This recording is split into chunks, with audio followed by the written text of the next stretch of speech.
Hey everybody, good morning, good evening, good afternoon, wherever you're at, whatever time zone you're in.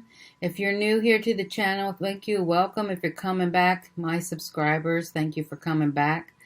And so today we're going to do how to end a networking conversation tactfully, and we'll put this under wisdom millionaire mindset, because you'll always need this in whatever, if you're owning your own business, if you're working in a company, if you're dealing with people on your business.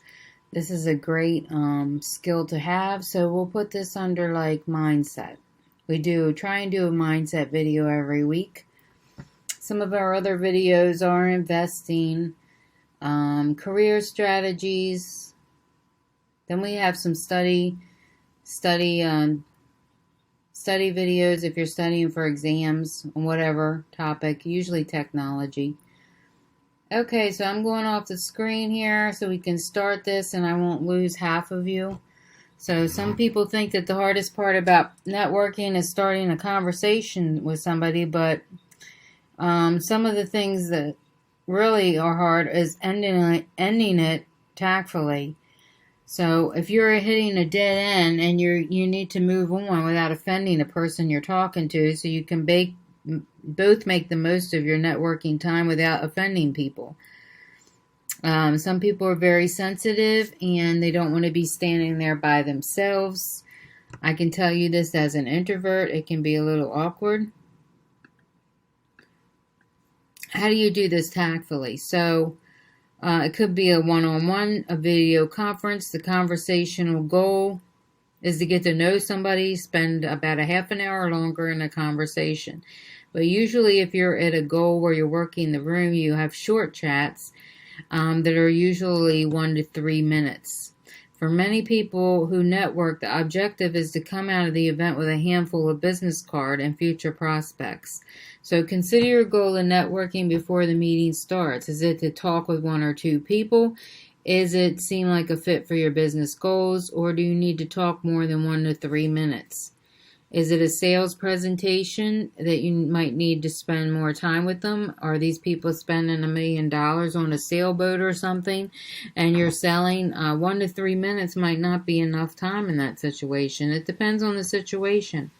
So if your goal is just to hand out business cards like they're doing in this picture here, so you might need to widen your circle and invite them to come along. Leaving somebody standing alone at an event while you walk away toward another conversation, or being the one left behind, I can tell you it's very awkward and uncomfortable for both of you.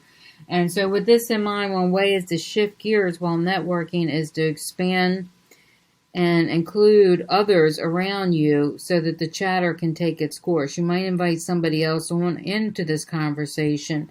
So the conversation includes someone else and then you can escape. So that's one way of doing it. You can invite another person near your group walking by to join you, and that way you can move on to somebody else and they're not leaving them standing there by themselves. So another way to gracefully change up your networking moment is to end the conversation, is to ask the person you're talking to about their goals for the event and who you'd like to meet there. If you're in the same industry in different roles, you may know someone you can introduce them to, and if you don't know them, you could suggest taking the person's contact information and circling back later to find somebody who fits that bill.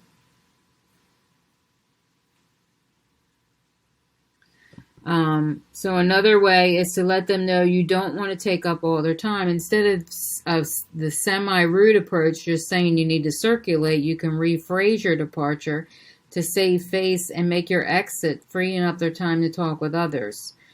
It may seem like a small detail, but it's one way to make the difference in somebody who feels left out, and it's much more polite.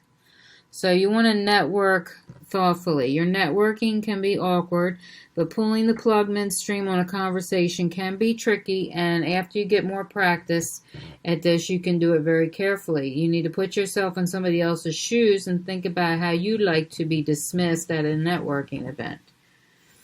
All right, so you understand your goals and you help the others meet their goals, and at the same time try to make smooth transitions between your conversations. You'll form better relationships all around. So that's going to be my short and sweet little video for the day, how to end your networking conversation tactfully. Hopefully you picked up a couple little tricks here on how to think about this when you are doing a networking event. Thanks everybody for joining. I'll see you on the next video.